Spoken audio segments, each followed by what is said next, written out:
and I'll be your moderator for today's event. I'd like to thank all of you, both in this room and watching at home on our OPP West Region social media accounts as well. As we gather, we humbly acknowledge that Haldimand County sits on the ancestral land of many generations of Indigenous nations who have been here since time immemorial. Today, this land continues to be home to many Indigenous peoples, including the Six Nations of the Grand River and the Mississaugas of the Credit First Nation, as well as non-Indigenous settlers from a variety of backgrounds. Now, clearly, this has been a very difficult 24 hours for the members of OPP Haldimand Detachment and, of course, for the family of Provincial Constable Greg Pierce-Challa. This remains an active and ongoing investigation, so there are still unanswered questions surrounding this difficult event. And as we speak, our investigators are working hard to make sense out of a senseless act. From all the members of the Ontario Provincial Police, we'd like you to know that our officers appreciate the public's patience and overwhelming support as we navigate this heartbreaking event. Now, before we begin our formal statements, I'd like to ask you to mute your cell phones so our speakers are not interrupted.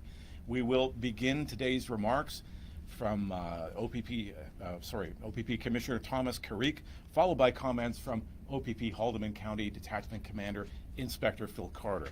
A Q&A session will follow the formal remarks, and I want to mention that we are also live streaming today's media conference live on our OPP West Region Facebook and Twitter accounts as well, which will remain there for your reference or to take clips should you need it. We are experiencing a few dropouts on it. Hopefully it'll hold for now. It is now my honor to turn things over to OPP Commissioner Thomas Carrique.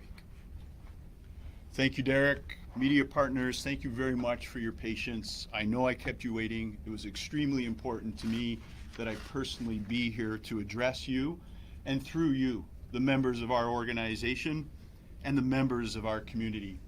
As you all know, yesterday on December 27th at approximately 2:30 p.m., Provincial Constable Pierce-Challa responded to a vehicle in a ditch west of Hagersville. As you know, over the course of the previous 3 to 4 days, our officers responded to literally hundreds of motor vehicles that had gone into ditches because of the weather, literally hundreds of motor vehicle collisions. But in this particular case, Provincial Constable Pierce-Challa was shot and fatally injured moments after arriving on the scene. This was and is devastating news to his family and to our entire organization. Tragically, since September of this year, Greg is the 4th police officer in Ontario to be shot and killed while serving and protecting his community here in the province of Ontario. Provincial Constable Pierce-Challa was only 28 years old and had just been informed yesterday that he had completed his probationary period with the Ontario Provincial Police. Despite his short time with us, he had been patrolling independently since April of this year, had earned himself a highly regarded and respected reputation from his peers for his dedication to duty, his commitment to being there when his colleagues needed him most. They knew they could rely upon him in the most dangerous and stressful of situations. He was taken from us untimely by this tragic murder. His family is grieving, and we're asking that we respect their privacy at this extremely difficult time. Our hearts go out to them, we mourn with them, and we will be alongside them throughout the journey that they have to face as we first start to plan for a funeral, and information of the funeral will be shared in the coming days. I would like to extend my gratitude to our emergency response team, our K-9 unit, our aviation unit, our tactics and rescue unit, frontline officers, and officers from Six Nation Police Service who were able to locate and arrest the 2 suspects responsible for the vicious murder of Greg. We thank everyone for their support and patience yesterday while our officers continued to search for these dangerous suspects. As a result, Randall McKenzie, age 25, and Brandy Stewart Sperry, age 30, are both charged with first-degree murder, and both currently remain in custody. It is my understanding that since 2018, Mackenzie has been prohibited for life for possessing any firearm. And further that, in 2021, Mackenzie was again charged with several firearms-related offenses and assaulting a peace officer. He was later released on bail on a number of conditions, which included to remain in his residence and not to possess any firearms, amongst other restrictive conditions. Mackenzie failed to attend court in answer to these charges on September the 6th, 2022, and a warrant was subsequently issued for his arrest. As well, additional criminal charges were laid against Mackenzie. Needless to say, the murder of Constable Greg was preventable. This should have never happened. Something needs to change. Our police officers, your police officers, my police officers, the public, deserve to be safeguarded against violent offenders who are charged with firearms-related offenses. As you can imagine, investigators from the OPP Criminal Investigations Branch are conducting the investigation. And they will be going door to door in the next few days, canvassing for witnesses. I plead with you, if you saw anything, if you know anything, please share this information with our investigators. As I mentioned, details of the funeral will be shared once they're finalized. And our hearts and our sympathies and our prayers remain with Provincial Constable Perchella's family as we work through this tragedy together. Once again, thank you for being here with us today, and thank you for your patience while I made my way here from General Headquarters in Aurelia.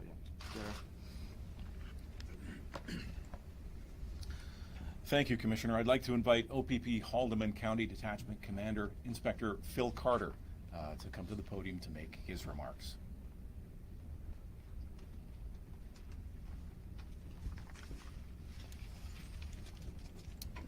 Good evening. I'm joined this evening by my Staff Sergeant Belinda Rose and obviously Commissioner Creek.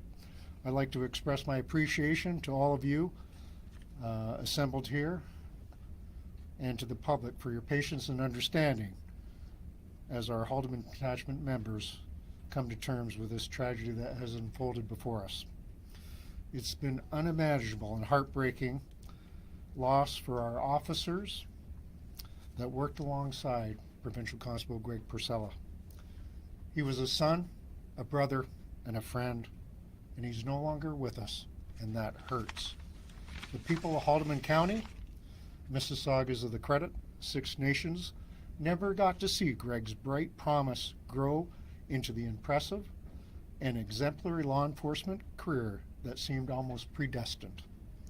But we saw glimpses of that future before he was taken from us so suddenly.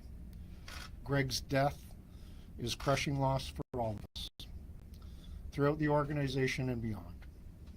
However, there's been hints of light in what has been a dark and profoundly sad time. I've been heartened by the many heartfelt expressions of sympathy and support by the members of the community. In our front lobby are many flowers, cards expressing sadness and condolences. From all detachment members, I wish to express my profound appreciation and admiration for all those community members that have expressed to us that have gotten to know Greg and carry that burden along with us, that his life mattered to them as much as it mattered to us. There's going to be difficult days before us, for our members and for the community, but I am very comforted to know that we're not going to carry that burden alone. Thank you so much.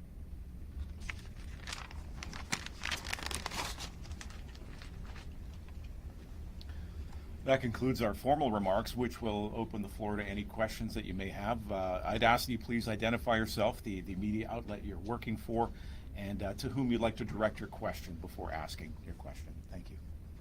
Commissioner, Gover with CTV National News. As you noted, Mackenzie was released on bail. There was a warrant out for his arrest. He had previous assault with a weapon, grand theft auto, a long list of charges. The fact he was out on bail, and as a result, killed one of your officers allegedly. What is your thoughts? I'm outraged. I'm outraged by the fact that Mackenzie was out on bail and was provided the opportunity to take the life of an innocent officer. And I know that there's a lot of interest in ensuring to see that changes are made to ensure, where possible, people who are charged with violent offenses that are firearms related are not in those positions moving forward. Can you share with us at all any working theories around a motive? I cannot. No, that is something that will be examined in the course of the criminal investigation. Commissioner Sebastian Braun from the Hamilton Spectator. Appreciating the fact that it's an active investigation, I think everybody's just been wondering how a seemingly routine call quickly turned deadly. Do you have any information about, what exactly happened? Did he get out of the car? Did he approach, the suspect's vehicle and ask him any questions? How did this play out to the point where shots were fired?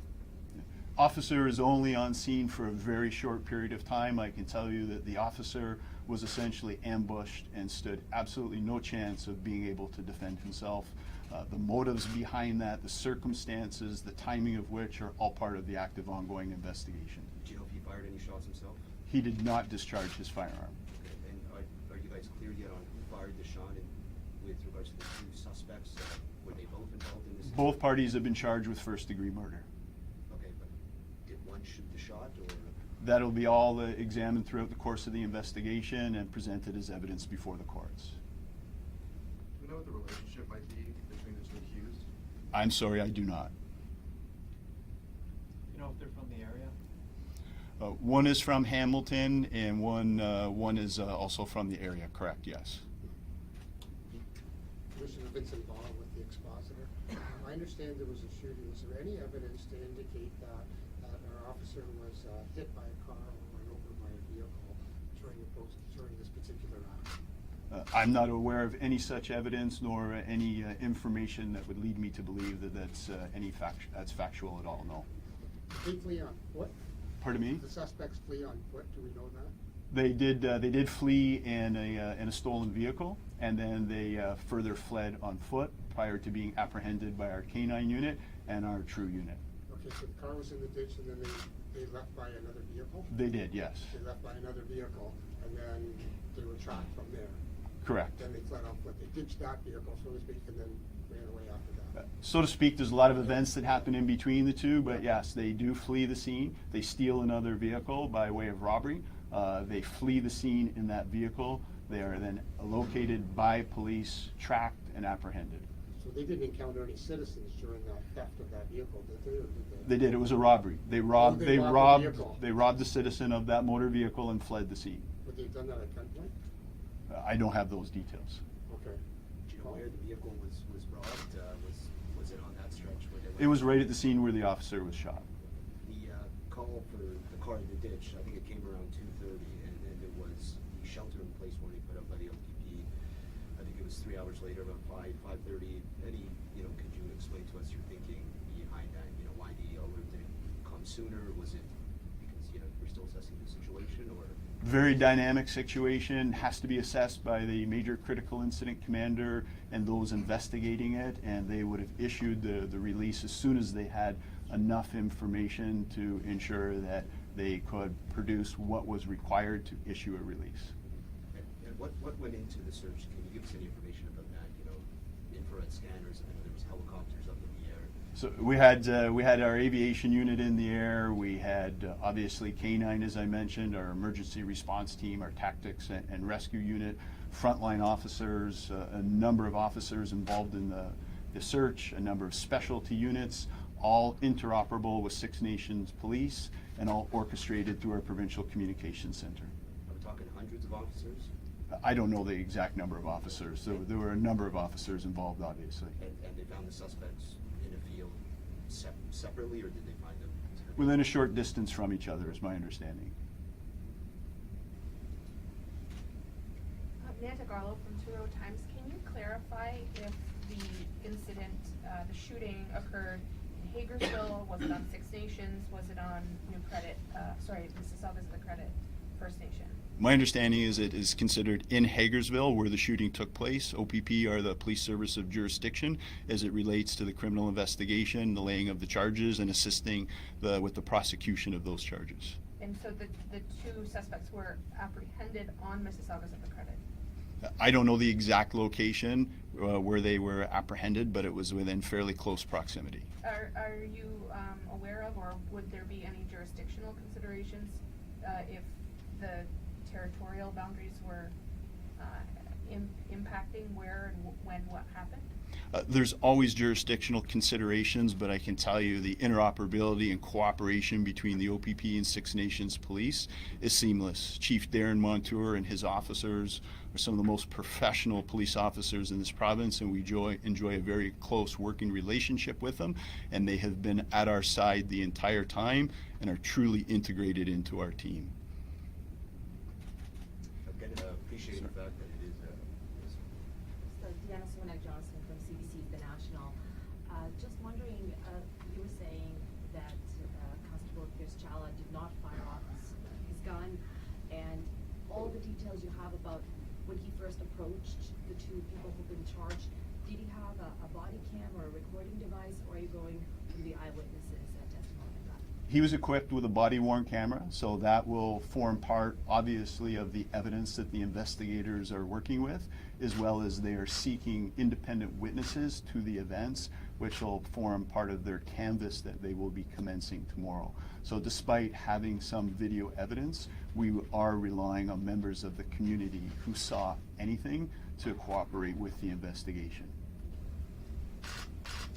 Again, appreciate the fact that it is an ongoing investigation and you don't have all the details clear yet, but you have a rough idea of the distance covered by the suspects from the time the slain officer, approached their vehicle in that ditch to where they were apprehended. Are we talking dozens of kilometers?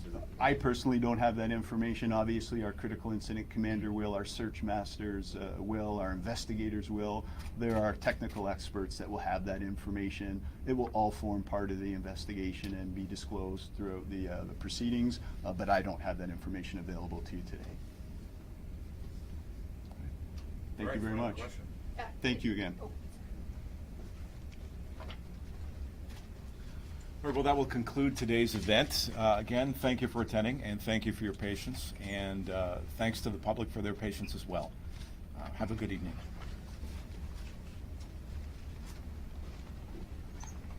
Were you guys able to confirm if either suspect is a member of Six Nations or New Credit? You know what? I'll check the media release. I'll let you know.